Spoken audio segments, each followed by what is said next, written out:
Hello everyone, Ariam here, and welcome back to another episode of Draw and Discuss. Today I'm going to be clearing up the difference between two commonly misunderstood and mixed up topics, poison and venom. If you see a picture of a snake online, of any species really, there's probably going to be a comment asking, is this snake poisonous? And overwhelmingly, the answer to that is no. Not just because most snakes aren't venomous at all, but there's actually only a few snakes that have both poison and venom, and most snakes that are dangerous are venomous. But people get these topics mixed up quite a bit. The best way that I've heard to distinguish between venom and poison is that if you bite something and you get sick, that something was poisonous. And if something bites you and you get sick, then that something was venomous. In other words, poison is ingested and venom is injected. There's a couple caveats here. Poison can also often be absorbed through the skin, which isn't really the same as ingestion, and some species of snake will spray venom at you, like spitting cobras, and that's still venom despite you absorbing it through your eyes and skin. So there are some issues there, but for the most part, that saying is very helpful. So let's start with poison. Our poisonous friend in today's drawing is a poison dart frog. But did you know that you can actually keep dart frogs as very friendly little pets with little to no risk of danger? At least danger from poison, that is. I don't know if they could cause you problems in any other ways. But this is actually because most animals that are poisonous because of their diet. So, poison dart frogs in the wild will eat a variety of insects, and some of those insects, mainly the ants that they eat, have toxins in their bodies that the poison dart frogs can repurpose and excrete through their own skin, making them poisonous. And this can be pretty darn effective. The most toxic poison dart frog, the golden poison dart frog, is lethal enough that it could kill 10 people, or 200,000 mice, or potentially even just an elephant. And you don't have to eat it to really feel those effects. Just touching this animal can make you very, very sick. There are also species of poisonous birds, which is really weird to think about, but the same concept applies here.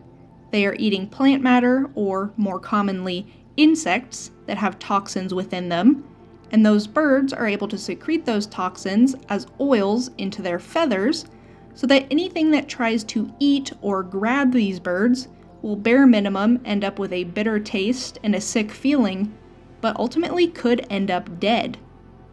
And, while I mentioned earlier, most of the time if someone's asking if a snake is poisonous or not, they are mistaking poison for venom. But there are actually a few species of snake that are both, and their poison comes from, just like the dart frog, what they eat. These snakes will feed on toads that are secreting their own poison that the snakes are able to be immune to or withstand to some degree, and the snakes repurpose that toxin into their own poison. Ending up poisoned can harm you in a variety of ways. At the bare minimum, if it's something you ate, you might really have some digestive issues, and you should consider yourself lucky. A wide variety of poisons are lethal in some very nasty ways. Humans love to toe the line between fatal and fun, and one way to do this is to lick toads. Many toads secrete poison through their skin, and some secrete toxins that include DMT, which is a hallucinogenic. However, there are a lot of issues with this. For one, you're licking a toad, you could get a lot of bacteria that way, especially something like salmonella. But also, if you're licking the wrong toad, you could very much end up sick or dead. And even if you are licking the toad that secretes a form of DMT, you could still end up really sick or dead. So please, under no circumstances should you be licking toads. In fact, I think the moral of the story for the poison segment of this episode is don't lick any wild animals. Or domestic animals. Just don't lick any animals. This is for the exact same reason that you don't, or shouldn't, eat random berries that you find growing in the woods. Without proper identification, you could be ingesting poison. Moving on to venom. Like I mentioned, compared to poison, venom must be injected in some way.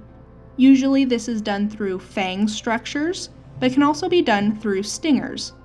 So insects, like bees and wasps, are injecting venom into you when they sting you.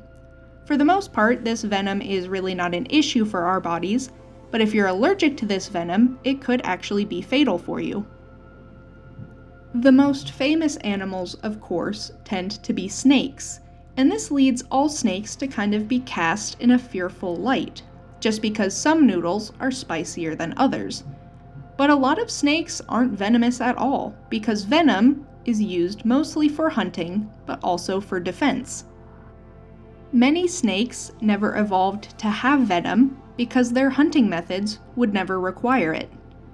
Some snakes, like constrictors, such as ball pythons, boa constrictors, and anacondas, don't need venom because they catch, coil, constrict, and crush their prey, so there's no need to bite and wait. For snakes that do produce venom, there are two types: front fang venomous and rear fang venomous. Front fang venomous are the famous cousins, essentially. They are the venomous snakes that you probably know best. Vipers, rattlesnakes, cobras, things of that nature. While rear fang venomous snakes are less well known, and you might even know these snakes without knowing they're venomous at all, such as hognoses, false water cobras, and even some garter snakes. Now, those three that I listed there are actually all pretty popular as pets for exotic pet keepers, and this is because rear fang venomous snakes tend to be less of a concern compared to front fang venomous snakes.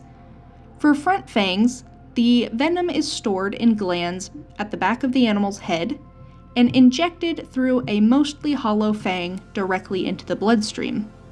Pretty typical. That's kind of how we understand venom injection from snakes to work. But for rear fang venomous snakes, these venom glands are connected to their back teeth, which means they have to bite you really deep, hold on, and kind of chew in order for the venom to get into your system. So not only is it more difficult to be envenomated by these snakes, but they don't tend to have the strongest venom.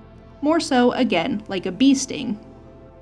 Of course, there are exceptions to every rule, and boomslangs are actually rear fang venomous, but their bite will make you bleed out of every hole that you have in your body, so that's definitely not a medically insignificant venom, even though it's a rear fang venomous snake. But, like I mentioned, front fang venomous snakes are more common, more well known, and thus more feared. Although it should be noted that venom is really expensive for an animal to try and make. They are complex compounds and it takes a lot of energy to produce venom. So, a venomous animal really won't want to inject you with its venom. It doesn't want to use up its supply. So often these animals will try to warn you off, like a rattlesnake rattling its tail, and they might even dry bite you first if you don't back off. This means they'll bite you without injecting their venom. Venom is often a last and worst case scenario for this animal. That doesn't mean that you should be messing around with a venomous animal just because you think it will probably dry bite you first. Definitely do not assume that that will be the case. Many different facilities across the world use venomous animals to create antivenom or antivenin for each species. But this is a laborious process, antivenom is very expensive, and not every hospital is going to have access to the right kind of antivenom, which is a problem for keepers that will try and keep exotic species of venomous animals, because if they get bit, they'll go to a hospital, in an area where that snake is not native, so the likelihood of the hospital having antivenom is extremely low. Like I said, venom is most often associated with snakes, but venom evolved independently in pretty much every type of animal. There are venomous lizards, like the Gila monster, the beaded lizard, Komodo dragons, and other monitor lizards. There are venomous insects that may bite or sting. There are venomous arachnids. There are even some venomous mammals that mostly evolved spurs or venomous saliva to deal with predators. Jellyfish are even considered venomous because when their tentacles touch you, stinging cells are injecting venom into your body, creating that pain and potentially lethal complications. So venom really is everywhere. So how do poison and venom impact your day-to-day life? Well, you're much more likely to interact with venom than poison if you're talking about purely animals and not some sort of murder mystery plot.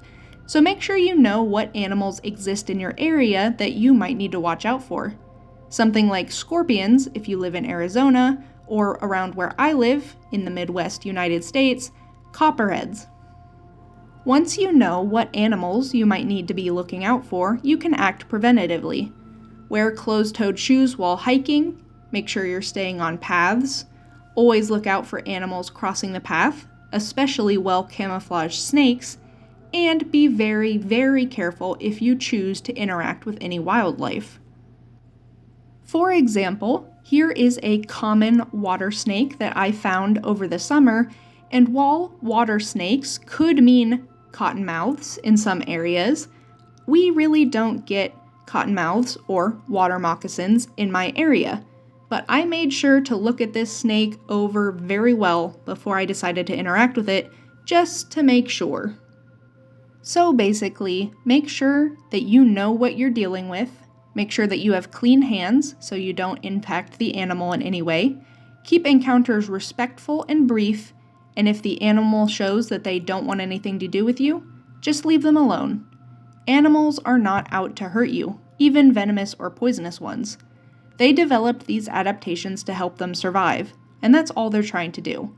So if you are respectful to them, they'll probably be respectful to you. Also, don't go out licking wild animals. And remember to smile.